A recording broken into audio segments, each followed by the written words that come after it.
সোমবার উপনির্বাচনের দিন ঘোষণা করেছে নির্বাচন কমিশন। 24 ঘন্টা পেরোতে না পেরোতেই দেওয়াল লিখনের কাজ শুরু করল বিজেপি।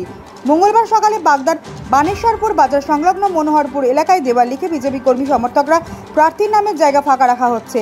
তাদের বক্তব্য, যে প্রার্থী হোক আমরা তাকে সমর্থন করব, আমরা জয়লাভ করব, তাই সময় নষ্ট না করে দেওয়াল লিখন শুরু করলাম। গত লোকসভা নির্বাচনে আমাদের বাগদা বিধানসভা থেকে আমরা 20,361 ভোটে ভারতীয় জনতা পার্টি আমরা এগিয়ে। আমরা নিশ্চিত যে এই উপনির্বাচনে বাগদাতে আমরা জয়লাভ করব। সময় খুব সীমিত, মাত্র 1 মাসের ভেতরে, অর্থাৎ আগামী 10 তারিখে, গতকাল 10 তারিখ চলে গেছে, গতকাল 10 তারিখে নির্বাচন ঘোষণা হয়েছে, আর আগামী 10 তারিখে নির্বাচন, অর্থাৎ 1 মাস। এই 1 মাসের ব্যবধানে নির্বাচন, তাই আমাদের সময় খুব সীমিত। তাই ভারতীয় জনতা পার্টির পক্ষ থেকে যে প্রার্থীকে দল মনোনয়ন দেবে, পদ্ম ফুলের প্রতীকে যে প্রার্থী হবে তাকে আমরা জেতাবো, এবং তার জন্য আমরা আজকে দেওয়াল লিখন শুরু করেছি।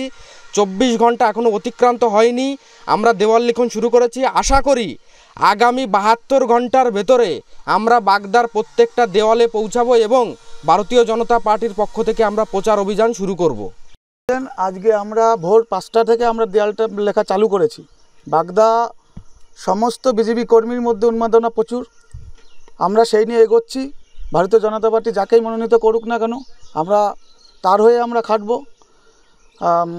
আগামী দিনের লড়াই আমাদের কঠিন, তবেও আমরা সেইভাবেই লড়াই দেব।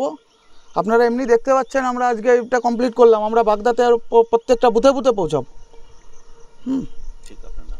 আমার নাম অর্ঘ্য হালদার, বাগদা যুব মোর্চা মণ্ডলন সভাপতি।